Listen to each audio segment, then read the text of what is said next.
Iran, Israel, America, चीन और रूस। आज मार्च 2026 में पूरी दुनिया की धड़कनें बस इन्हीं 5 नामों पर टिकी हैं।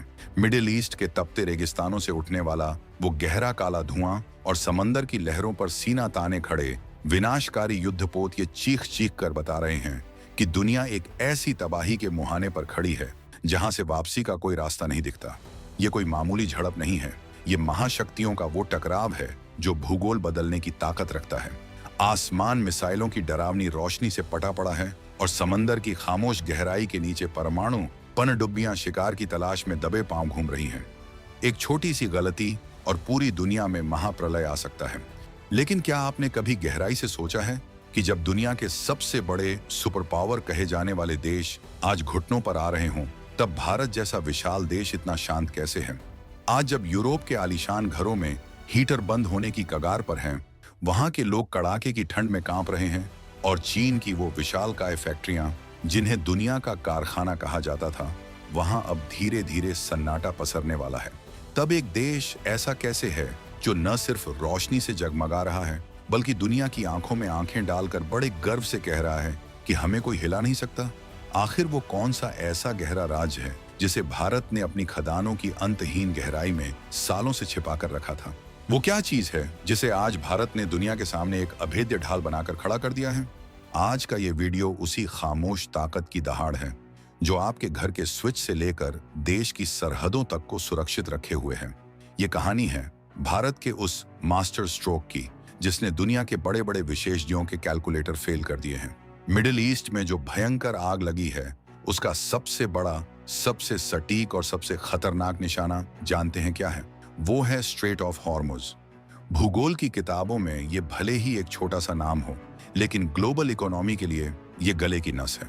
दुनिया का करीब 20% कच्चा तेल और भारी मात्रा में गैस इसी एक बेहद पतले से समुद्री रास्ते से होकर गुजरती है। ईरान ने अपनी पूरी ताकत यहां झोंक दी है। उसने साफ कर दिया है कि अगर उसकी संप्रभुता पर आंच आई तो वो इस नस को दबा देगा। ईरान के इस कदम से अमेरिका के बड़े बड़े रणनीतिकारों के होश फाख्ता हैं। पूरी दुनिया के बाजार में एक ऐसा खौफ बैठ गया था कि अब भारत का क्या होगा। पूरी दुनिया को पता है कि हम अपनी जरूरत का करीब 85% कच्चा तेल बाहर से मंगाते हैं। विदेशी मीडिया में खबरें चलने लगी थीं कि अगर हॉर्मुज का रास्ता बंद हुआ तो क्या भारत में सन्नाटा छा जाएगा? क्या भारत के पावर ग्रिड फेल हो जाएंगे? क्या हमारी गाड़ियां सड़कों पर जंग खाने के लिए खड़ी रह जाएंगी? लेकिन ठीक इसी वक्त भारत ने वो दांव चला जो दुनिया के किसी भी मुल्क की समझ में नहीं आ रहा था। प्रधानमंत्री ने संसद के भीतर जो आत्मविश्वास दिखाया और जो दहाड़ लगाई, उसने वॉशिंगटन से लेकर बीजिंग तक खलबली मचा दी है। भारत ने दुनिया के सामने अपने उस ब्लैक गोल्ड का पिटारा खोल दिया है जिसकी भनक तो सबको थी, लेकिन इसकी असली मारक क्षमता का एहसास अब हो रहा है। ये काला सोना कोई और नहीं बल्कि हमारा अपना शुद्ध स्वदेशी कोयला है। आज जब पूरी दुनिया तेल के लिए एक दूसरे के सामने हाथ पैर मार रही है, भारत अपने इसी कोयले के दम पर सीना तान कर खड़ा है। ये सिर्फ बिजली बनाने की मामूली कहानी नहीं है, ये उस विजनरी थिंकिंग की कहानी है जिसने सालों पहले ये कड़वा सच समझ लिया था कि असली आजादी वही है जो अपनी जमीन के नीचे दबी ऊर्जा से मिले। हमने दुनिया को दिखा दिया कि संकट के समय में इंपोर्टेड तेल धोखा दे सकता है, लेकिन अपना स्वदेशी कोयला कभी साथ नहीं छोड़ता। अब जरा इस बात की बारीकी में चलते हैं और समझते हैं कि ये पूरी बिसात बिछाई कैसे गई। आखिर कैसे भारत ने एक ऐसा एनर्जी किला तैयार कर लिया जिसे भेदना नामुमकिन है। ये जो मिडिल ईस्ट में जबरदस्त तनाव चल रहा है, इससे पूरी दुनिया की सप्लाई चेन की हालत पूरी तरह खराब हो चुकी है। तेल से लदे विशालकाय जहाज समंदर में रास्ता बदल रहे हैं। वे हजारों किलोमीटर का लंबा और महंगा चक्कर काट रहे हैं। इसकी वजह से जहाजों का किराया और उनका इंश्योरेंस रेट कई गुना बढ़ चुका है। पूरी दुनिया में महंगाई का एक नया तूफान उठने वाला है। लेकिन भारत के पावर प्लांट्स में आज सन्नाटा नहीं है, बल्कि वहां काम की ऐसी गूंज सुनाई दे रही है जो दुनिया को हैरान कर रही है। इसका सबसे बड़ा और बुनियादी कारण ये है कि हमने अपनी पूरी रणनीति को ऑयल डिपेंडेंट यानी तेल पर पूरी तरह निर्भर होने के बजाय कोल सिक्योर यानी कोयले से सुरक्षित कर लिया है। आज भारत दुनिया का दूसरा सबसे बड़ा कोयला उत्पादक, कोल प्रोड्यूसर बन चुका है। मार्च 2026 की ताजा रिपोर्ट के जो आंकड़े सामने आए हैं वे किसी चमत्कार से कम नहीं हैं। हमने लगातार दूसरे साल 1 बिलियन टन कोयला उत्पादन का वो जादुई आंकड़ा पार कर लिया है जो कभी दुनिया के लिए असंभव और एक सपना लगता था। 1 बिलियन टन। जरा अपने दिमाग पर जोर डालिए और सोचिए, ये कितनी बड़ी ताकत है। ये इतनी विशाल ऊर्जा है कि अगर कल को पूरी दुनिया की सप्लाई लाइन कट जाए, पूरी दुनिया के तेल के कुएं सूख जाएं, तो भी भारत के करोड़ों घरों में बल्ब जलते रहेंगे, पंखे चलते रहेंगे और हमारी फैक्ट्रियां धुआं उगलती रहेंगी। हमने कोयला उत्पादन में जो आत्मनिर्भरता हासिल की है, वो आज मिडिल ईस्ट के युद्ध के बीच हमारी सबसे बड़ी सुरक्षा दीवार बन चुकी है। ये 2026 का नया भारत है, जिसने अपनी ऊर्जा की चाबी अपने पास रखी है। हमने साबित कर दिया है कि अगर आपके पास अपना बेस लोड पावर सुरक्षित है, तो दुनिया की कोई भी जंग आपकी रफ्तार नहीं रोक सकती। लेकिन असली रोमांच तो इसमें है कि ये कोयला आखिर खदानों से निकलकर आपके घर के स्विच बोर्ड तक पहुंचता कैसे है। पहले का दौर याद कीजिए, जब कोयला तो बहुत था, लेकिन वो खदानों में ही पड़ा पड़ा खराब हो जाता था, क्योंकि उसे पावर प्लांट्स तक ले जाने के लिए ट्रेनें और सही रास्ते नहीं थे। लेकिन पिछले कुछ सालों में भारत ने रेलवे नेटवर्क और लॉजिस्टिक्स का जो जाल बिछाया है, उसने चीन जैसे प्रतिद्वंद्वियों की नींद उड़ा दी है। आज हमारे पास डिजिटल ट्रैकिंग सिस्टम है, नई पीढ़ी की मालगाड़ियां हैं और डेडिकेटेड फ्रेट कॉरिडोर्स हैं। अब जैसे ही खदान से कोयला निकलता है, उसे कंप्यूटर पर ट्रैक किया जाता है और वो बिना किसी देरी के सीधे पावर प्लांट के यार्ड में पहुंचता है। बीच में न तो कोई इसे चुरा सकता है और न ही कोई देरी हो सकती है। यही वो वजह है कि आज हमारे पास इतना स्टॉक जमा हो चुका है कि अगर मिडिल ईस्ट का ये संकट महीनों तक भी खींचा, तो भी भारत के पावर प्लांट्स अनवरत यानी बिना किसी रुकावट के चलते रहेंगे। सोचिए, जिस कोयले को दुनिया पुराना और गंदा ईंधन कहकर ठुकरा रही थी, वही आज भारत के लिए सबसे बड़ी लाइफलाइन बन चुका है। अंतर्राष्ट्रीय मंचों पर भारत पर बहुत दबाव बनाया गया था। बड़े बड़े देशों ने कहा कि कोयले की खदानें बंद करो, सोलर लगाओ, विंड लगाओ। भारत ने जवाब दिया, हम सोलर भी लगाएंगे और दुनिया में सबसे तेजी से लगाएंगे, लेकिन हम अपने बेस लोड को नहीं छोड़ेंगे। बेस लोड मतलब वो बिजली जो 24 घंटे बिना रुके चाहिए होती है। सोलर और विंड बहुत अच्छे हैं, लेकिन वो मौसम पर निर्भर हैं। अगर बादल आ जाएं या हवा ना चले, तो क्या देश बंद कर दें? भारत ने दुनिया के उस दबाव के सामने झुकने से साफ मना कर दिया। हमने अपनी खदानों को बंद करने के बजाय उन्हें और भी ज्यादा आधुनिक बना दिया। आज हमारी खदानों में वो भारी भरकम मशीनें काम कर रही हैं, जो एक बार में हजारों टन कोयला बाहर निकाल लाती हैं। और सबसे मजे की बात, हमने कमर्शियल माइनिंग शुरू कर दी है। यानी अब सिर्फ सरकारी कंपनी नहीं, बल्कि प्राइवेट सेक्टर भी इसमें उतर चुका है। जब मैदान में असली कंपटीशन बढ़ा, तो उत्पादन में भी जबरदस्त उछाल आया और बिजली की दरें भी काबू में रहीं। अब आपके दिमाग में एक सवाल जरूर खटक रहा होगा कि क्या हमें अब विदेशी तेल की बिल्कुल जरूरत नहीं है? भाई, जरूरत तो है। हमारी गाड़ियां और ट्रक तो पेट्रोल डीजल से ही चलते हैं। लेकिन भारत ने यहां भी एक ऐसी सुरक्षा दीवार खड़ी की है जिसे भेदना मुश्किल है। प्रधानमंत्री ने संसद में देश को आश्वस्त किया कि हमारे पास 53 लाख मीट्रिक टन का स्ट्रेटेजिक पेट्रोलियम रिजर्व मौजूद है। अब इसे आसान भाषा में समझिए, ये वो तेल है जो हमने विशालकाय भूमिगत गुफाओं में आपातकाल के लिए छिपा कर रखा है। ये गुफाएं कोई मामूली जगह नहीं है, ये इंजीनियरिंग का करिश्मा है।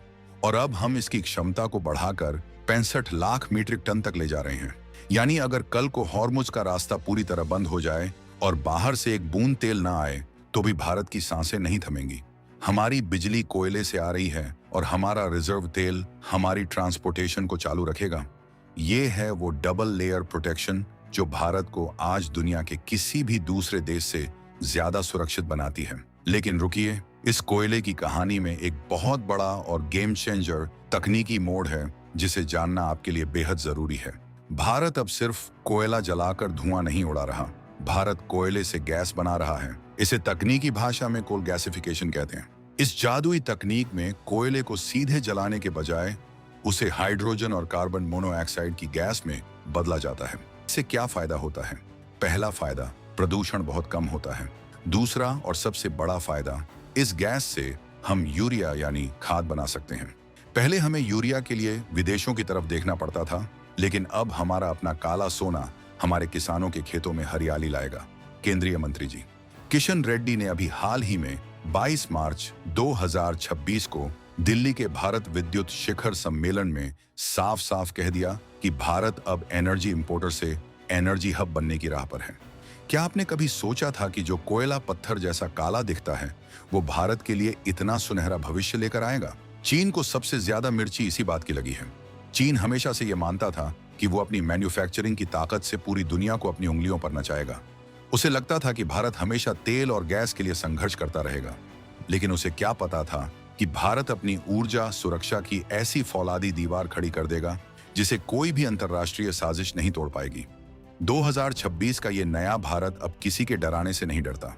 जब दुनिया के बड़े बड़े संगठन भारत पर कोयला बंद करने का दबाव डाल रहे थे, तब हमने बहुत ही स्पष्ट शब्दों में कहा कि हम अपनी शर्तों पर नेट जीरो की तरफ बढ़ेंगे। हम 2070 तक कार्बन फ्री होंगे, लेकिन अपनी जनता को अंधेरे में रखकर नहीं। और आज देखिए, भारत का वही फैसला दुनिया के सामने पत्थर की लकीर साबित हुआ है। मिडिल ईस्ट की इस जंग ने यह साबित कर दिया है कि रिन्यूएबल एनर्जी अभी इतनी मैच्योर नहीं हुई है कि वो किसी बड़े राष्ट्र का पूरा बोझ उठा सके। उसके लिए आपको एक ठोस बैकअप चाहिए, और भारत के पास वो बैकअप काले सोने के रूप में मौजूद है। जरा गहराई से सोचिए, कोयला भारत के लिए सिर्फ एक ईंधन नहीं है, ये हमारी संप्रभुता का प्रतीक है। जब हम कोयला खुद निकालते हैं तो हमें किसी दूसरे देश के सामने घुटने टेकने की जरूरत नहीं पड़ती। हमें ये नहीं सोचना पड़ता कि अगर हमने किसी युद्ध में किसी का साथ नहीं दिया तो वो हमारी बिजली काट देगा। ये वो ताकत है जो भारत को एक स्वतंत्र विदेश नीति चलाने की हिम्मत देती है। आज अगर भारत रूस से तेल खरीद पा रहा है या ईरान के साथ चाबहार पोर्ट पर काम कर पा रहा है, तो उसके पीछे हमारी ये ऊर्जा सुरक्षा ही है। हम जानते हैं कि हमारा आधार मजबूत है। अब जरा उन दिनों को याद कीजिए जब भारत में बिजली का भारी संकट बताया जाता था। हेडलाइंस आती थीं कि पावर प्लांट्स में सिर्फ 2-3 दिन का कोयला बचा है। लोग डर जाते थे कि क्या कल से घर में अंधेरा हो जाएगा। लेकिन आज हालात पूरी तरह बदल चुके हैं। आज हमारे पावर प्लांट्स के पास हफ्तों का स्टॉक एडवांस में रखा होता है।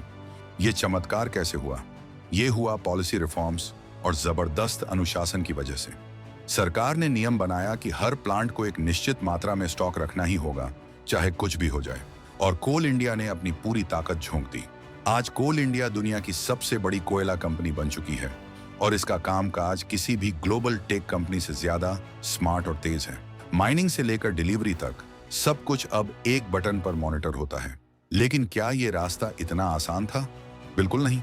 सबसे बड़ी चुनौती थी पर्यावरण और प्रदूषण का नाम लेकर भारत को रोकना। अंतरराष्ट्रीय लॉबी ने भारत के खिलाफ बहुत प्रोपेगेंडा चलाया।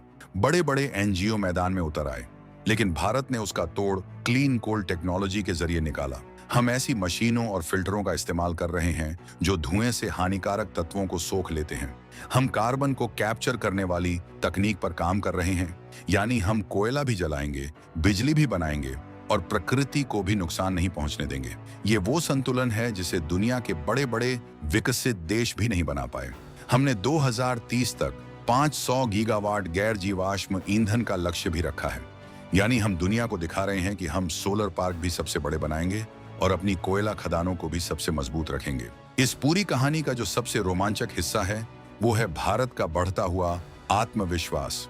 आज का भारत ये नहीं पूछता कि दुनिया हमारे बारे में क्या सोच रही है। आज का भारत ये तय करता है कि हमारे राष्ट्रहित में क्या है। मिडिल ईस्ट में आग लगी है, तेल की कीमतें $100 प्रति बैरल को पार कर रही हैं, लेकिन भारत के सुदूर गांवों में आज भी बिजली के बल्ब बिना किसी रुकावट के जल रहे हैं। किसानों के सिंचाई पंप चल रहे हैं। रात की शिफ्ट में फैक्ट्रियों में काम हो रहा है। ये वो इकोनॉमिक स्टेबिलिटी है जिसे दुनिया के अमीर देश भी आज तरस रहे हैं, और हमने ये स्थिरता अपने स्वदेशी दम पर हासिल की है। सोचिए, अगर भारत आज भी पूरी तरह विदेशी गैस और तेल पर ही निर्भर होता तो क्या होता? हमारी अर्थव्यवस्था कब की पटरी से उतर गई होती, रुपए की कीमत कौड़ियों के भाव हो गई होती। लेकिन आज रुपया दुनिया की बड़ी करेंसी के सामने सीना तान कर खड़ा है, क्योंकि हमारा इंपोर्ट बिल अब हमारे काबू में है। हमने कोयले का आयात पिछले साल के मुकाबले बहुत कम कर दिया है। ये जो पैसा बच रहा है वो हमारे देश के इंफ्रास्ट्रक्चर में लग रहा है। नई सड़कें, शानदार एयरपोर्ट्स और आधुनिक रेलवे, ये सब उसी काले सोने की ताकत से संभव हो पा रहा है। भारत का हर नागरिक आज इस सुरक्षा कवच का हिस्सा है।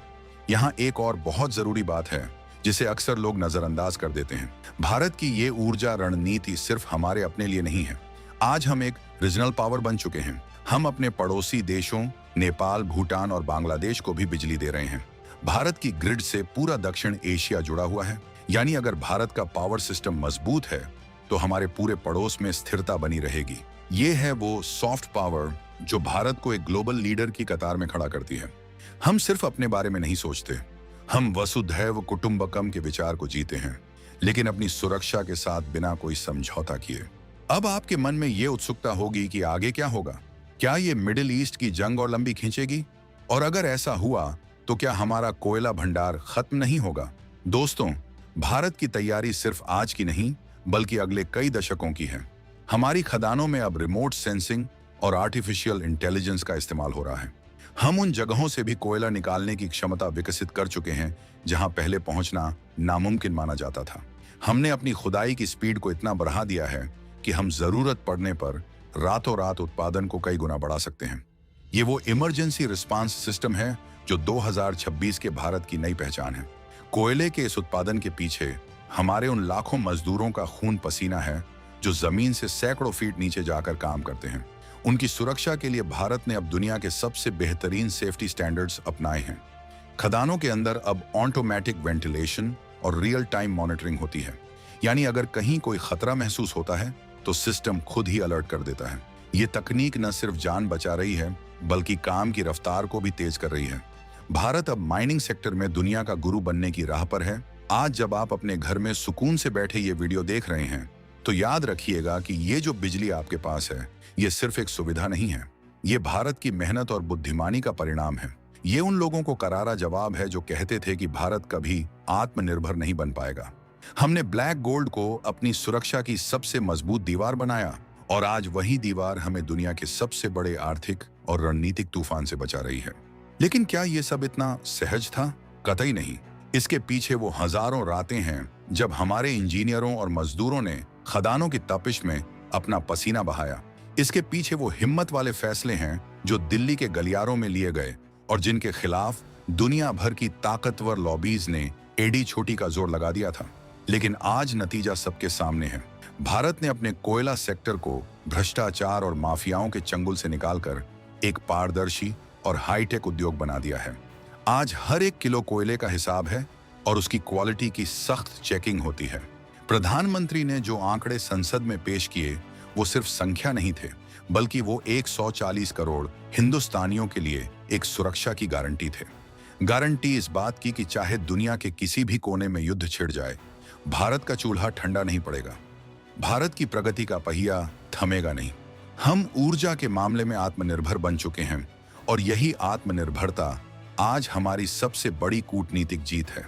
आज जब बड़े बड़े विकसित देश तेल के लिए खाड़ी देशों के चक्कर लगा रहे हैं, भारत अपनी खदानों के दम पर दुनिया को नई राह दिखा रहा है। लेकिन कहानी में अब भी एक और बहुत बड़ा और चौंकाने वाला सस्पेंस बाकी है। क्या आपको पता है कि भारत अब कोयले से सिर्फ बिजली और गैस ही नहीं बल्कि लिक्विड फ्यूल बनाने की तैयारी में है? जी हाँ, आपने सही सुना, कोयले से डीजल। इस तकनीक को कोल टू लिक्विड कहा जाता है। अगर ये प्रयोग पूरी तरह सफल होकर बड़े पैमाने पर लागू हो गया तो फिर हमें किसी भी विदेशी देश की तरफ देखने की जरूरत ही नहीं पड़ेगी। ये वो भविष्य है जिसकी मजबूत नींव आज 2026 में रखी जा चुकी है। भारत के वैज्ञानिक अपनी लैब्स में वो करिश्मा कर रहे हैं जो आने वाली पीढ़ियों की किस्मत बदल देगा। सोचिए, अगर भारत अपनी गाड़ियों के लिए भी ईंधन खुद बनाने लगे तो हमारी इकोनॉमी कहां पहुंच जाएगी। हमारा विदेशी मुद्रा भंडार इतना बढ़ जाएगा कि हम दुनिया के सबसे अमीर देशों को टक्कर देने लगेंगे। ये कोई सपना नहीं है, ये वो हकीकत है जिस पर काम शुरू हो चुका है। भारत अब सिर्फ उपभोग करने वाला देश नहीं रहा, अब हम आविष्कार करने वाला देश बन चुके हैं। कोयला गैसीकरण के बाद लिक्विड फ्यूल हमारा अगला बड़ा निशाना है। इस संकट ने एक बात पूरी तरह साफ कर दी है, जो देश अपनी बुनियादी जरूरतों के लिए दूसरों का मुंह ताकता है वो कभी भी संकट में फंस सकता है। लेकिन भारत ने अपनी उन बेड़ियों को बहुत पहले ही पहचान लिया था और उन्हें तोड़ना शुरू कर दिया था।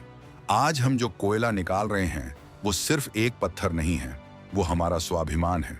वो ये बताता है कि भारत की पावन मिट्टी के नीचे सिर्फ फसलें ही नहीं बल्कि वो बेशकीमती खजाना भी छिपा है जो देश को दुनिया का सिरमौर बना सकता है। भारत की इस कोल डिप्लोमेसी के भी दुनिया भर में चर्चे हैं। हम उन विकासशील देशों को अपनी तकनीक दे रहे हैं जो आज भी ऊर्जा की कमी से जूझ रहे हैं। हम उन्हें सिखा रहे हैं कि कैसे कम खर्च और कम प्रदूषण में बिजली बनाई जाए। आज वियतनाम से लेकर अफ्रीका तक के कई मुल्क भारत की तरफ बड़ी उम्मीदों से देख रहे हैं। वो ये समझना चाहते हैं कि भारत ने ये 1 बिलियन टन का चमत्कार किया कैसे, और भारत एक बड़े भाई की तरह अपनी जानकारी सबके साथ साझा कर रहा है। यही तो एक सच्चे विश्व गुरु की पहचान है। पर क्या चीन ये सब खामोशी से देखता रहेगा? बिल्कुल नहीं। चीन भारत की इस तेजी से बढ़ती ऊर्जा शक्ति से बुरी तरह तिलमिलाया हुआ है। वो जरूर कोशिश करेगा कि भारत के खिलाफ कोई नया अंतर्राष्ट्रीय बखेड़ा खड़ा किया जाए। वो कोशिश करेगा कि पर्यावरण के फर्जी आंकड़े दिखाकर भारत की खदानों पर पाबंदी लगवाई जाए। लेकिन भारत ने अपनी ढाल तैयार कर ली है। हमने दुनिया को दिखा दिया है कि हम ग्रीन भी हैं और ग्रोथ की तरफ भी बढ़ रहे हैं। हमारे पास दुनिया के सबसे बड़े सोलर पार्क्स भी हैं और सबसे आधुनिक कोयला खदानें भी। आज का ये वीडियो सिर्फ जानकारी देने के लिए नहीं है, ये हर भारतीय के दिल में गर्व भरने के लिए है। ये समझने के लिए है कि जब आप चैन की नींद सो रहे होते हैं तो देश की ऊर्जा सुरक्षा के सिपाही जमीन के नीचे आपकी खुशियों के लिए दिन रात एक कर रहे होते हैं। मिडिल ईस्ट की आग चाहे आज बुझे या कल, लेकिन भारत के आत्मविश्वास का ये सूरज अब कभी अस्त नहीं होगा। हमने साबित कर दिया है कि अगर तैयारी पक्की हो तो बड़े से बड़े तूफान का रुख मोड़ा जा सकता है। जरा सोचिए उस समय के बारे में जब भारत की 100% बिजली स्वदेशी संसाधनों से आएगी। वो दिन दूर नहीं है। हम कोयले के साथ साथ न्यूक्लियर पावर और ग्रीन हाइड्रोजन पर भी काम कर रहे हैं, लेकिन तब तक कोयला हमारा सबसे भरोसेमंद साथी है। ये वो ओल्ड फ्रेंड है जिसने हमें कभी धोखा नहीं दिया। जब दुनिया ने हमारा साथ छोड़ा तब भी हमारे खदानों ने हमें संभाले रखा। आज हम उसी पुराने दोस्त को नई तकनीक के साथ गले लगा रहे हैं। मिडिल ईस्ट का ये पूरा संकट भारत के लिए एक तरह से वरदान साबित हुआ है। इसने हमें ये परखने का मौका दिया कि हमारी तैयारी कितनी मजबूत है और हमें ये भी सिखाया कि हम अपनी कमियों को कैसे दूर कर सकते हैं। आज भारत दुनिया का वो चमकता हुआ सितारा है जिसकी चमक को कोई भी वैश्विक संकट धुंधला नहीं कर सकता। हमारी बिजली की व्यवस्था चट्टान की तरह स्थिर है और हमारा भविष्य पूरी तरह सुरक्षित है। लेकिन क्या ऊर्जा की ये जंग यहीं पर रुक जाएगी? क्या होगा जब भविष्य में कोयले के भंडार भी धीरे धीरे कम होने लगेंगे? क्या भारत ने उस समय के लिए भी कोई गुप्त योजना बना रखी है? क्या आपको पता है कि भारत की नजर अब समंदर की अथाह गहराई में छिपे गैस हाइड्रेट्स पर है, या फिर हम थोरियम के जरिए दुनिया की पूरी ऊर्जा व्यवस्था को ही पलटने वाले हैं?